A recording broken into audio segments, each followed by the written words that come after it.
Bonjour à toi très cher spectateur et bienvenue pour cette nouvelle critique en post-projection. Il va être aujourd'hui question de Jumanji, Bienvenue dans la jungle, qui fait suite au Jumanji original, film duquel j'ai fait une critique il n'y a pas si longtemps, pour dire toute la vérité hier, pour ceux qui seraient intéressés. Donc le film est réalisé par Jake Kasdan, si on le dit à la française, ou Jake Kasdan si on le prononce de manière un petit peu plus correcte, qui est le fils de Laurence Kasdan, quelqu'un dont j'ai déjà parlé dans la vidéo que j'ai faite sur Star Wars, parce que le monsieur fut scénariste de Star Wars et entre autres d'Indiana Jones, donc c'est quand même vachement pas mal. Mais le petit Jake, quant à lui, il est surtout réalisateur de séries télé, il faut bien l'avouer.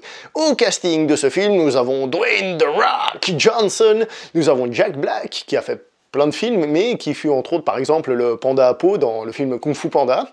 Nous avons Karen Gillan, qui fut entre autres interprète du film The Circle, qui a été très critiqué par beaucoup, mais que personnellement j'avais plutôt apprécié. Alors, quelle note je donne à ce film? À ce film, je lui donne la note de 6 sur 10, tout en sachant que je n'avais aucune attente spéciale par rapport à celui-ci. Quand je dis aucune attente spéciale, c'est ni en bien ni en moins bien. Hein. C'est-à-dire, je suis pas spécialement fan du film original, donc j'avais pas peur qu'il le rate ni quoi que ce soit. Et même en voyant la bande-annonce et tout ça, le film ne me parlait pas plus que ça. Donc je suis allé le voir vraiment un peu en disant, bon bah... allons le voir, un peu au bol, disons les choses comme elles sont. Et ce qui m'a plus poussé à aller le voir, c'est évidemment le fait que ce soit la suite de Jumanji, qui est quand même, comme j'ai dit, un film culte pour beaucoup de personnes, même si ce n'est pas forcément mon cas. D'ailleurs, je me permets déjà de dire que si ce film s'appelle Jumanji, c'est un petit peu une arnaque commerciale. Parce que le film aurait pu s'appeler totalement autrement, ça n'aurait posé aucun problème.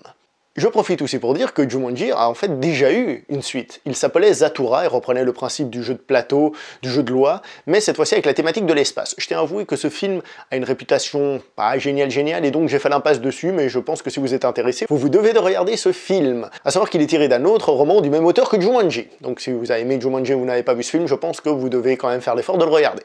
À la différence du premier film, cette fois-ci ce n'est pas la jungle qui peu à peu arrive dans notre monde, mais ce sont des personnages de notre monde qui se retrouvent dans la jungle. C'est un peu ce qui se passe avec le personnage d'Alan Parrish, si je me trompe pas de nom, celui qui était interprété par Robin Williams, qui se retrouvait dans la jungle. Et qui fut aussi quelque chose qui fut exploité dans un dessin animé que je n'ai pas vu, mais qui justement reprenait ce passage de la vie du personnage de Robin Williams. Cependant, je tiens à dire que j'ai piqué l'introduction de ma vidéo au générique de ce dessin animé, mais je pense que les plus attentifs d'entre vous l'avait remarqué. Donc comme je disais, cette fois-ci les personnages sont dans un jeu vidéo.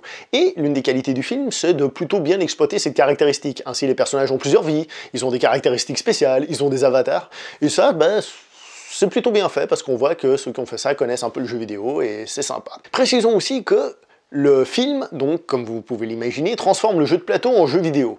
Alors, évidemment, c'est un ta gueule, c'est magique, c'est comme ça, mais au moins il y a une petite explication qui explique de pourquoi le jeu de plateau devient un jeu vidéo. Voilà, c'est pas génial, mais au moins il y a quelque chose, quoi. Si le film original était avant tout un film d'aventure fantastique, ce film-ci est avant tout une comédie. Sachez-le, ça peut changer de ton, ça pourra en décevoir ou surprendre certains. Cette fois-ci, nous sommes beaucoup plus dans une comédie. Ce qui ne veut pas dire qu'il n'y a pas des scènes d'aventure ou des scènes d'action, mais c'est la comédie qui prime. Niveau humour, je dois vous dire que je n'ai pas spécialement rigolé, ça m'a pas dérangé non plus, j'ai trouvé que ça donnait justement cet aspect cool au film, il se laissait regarder, mais j'ai pas spécialement rigolé. Je me permets cependant de vous prévenir qu'il y avait des gens dans la salle qui eux ont vachement rigolé. Donc ça veut dire que l'humour m'a peut-être pas touché moi, mais peut-être qu'il vous touchera vous. Je vous informe donc de cette caractéristique. Le film fait quand même rire des gens. Voilà, soyez prévenus. Côté effets spéciaux, sans dire qu'ils sont mauvais parce que ce serait de mauvaise foi, il faut reconnaître qu'ils sont pas toujours au top niveau de ce qu'on voit actuellement. Et je me suis demandé, mais c'est peut-être moi, que si c'était pas un petit hommage justement au film original pour garder un peu cette sensation. Mais là, c'est sans doute moi qui me fais un film, je pense juste que les effets spéciaux ne sont pas les meilleurs du monde, et c'est tout. Un des défauts du film, et pour moi le défaut majeur du film, c'est qu'il y a un méchant, et que ce méchant, il est en carton-pâte. Je vais pas donner plus d'explications, mais j'ai pas du tout aimé ce méchant, je trouve que ça aurait été mieux s'ils avaient juste fait justement un truc d'aventure, avec de l'action et tout, mais pas ce méchant-là, en tout cas, je trouve que c'est relativement raté, personnellement. Côté acteur, je tiens à rappeler que les personnages interprétés par Dwayne Johnson et compagnie sont des avatars, ça veut dire qu'ils ne sont pas eux-mêmes, eux ils sont la représentation d'autres personnages. Alors je vais pas vous expliquer parce que ce sera un peu spoiler le film, mais Jack Black. C'est tout ce que j'ai à vous dire. Le personnage de Jack Black est celui que j'ai préféré à ce niveau-là. Vous le verrez en voyant le film. Donc au final, qu'est-ce qu'on a? On a un film qui est sympa, qui se laisse regarder et tout, mais qui pour moi n'aura jamais l'aura du film original, il ne restera pas autant dans les mémoires, il ne va pas autant marquer les gens. Comme j'ai dit, je pense que l'appellation Jumanji est plus commerciale qu'autre chose, hein. On est à l'époque des remakes, des suites, blablabla, donc on l'appelle Jumanji, même s'il part dans une autre direction, il faut actualiser la chose, donc on joue sur la nostalgie, mais en prenant des jeux vidéo pour être plus d'actualité. Donc on fait la même chose, mais en même temps pas la même chose, hein.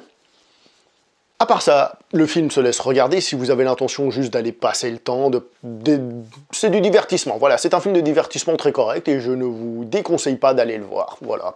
En sachant ce que c'est, vous pourrez passer un très bon moment. Comme j'ai dit, des gens dans la salle étaient pétés de rire, donc peut-être que chez vous ça marchera aussi. En ce qui me concerne, c'est un film moyen, mais qui se laisse regarder quand même.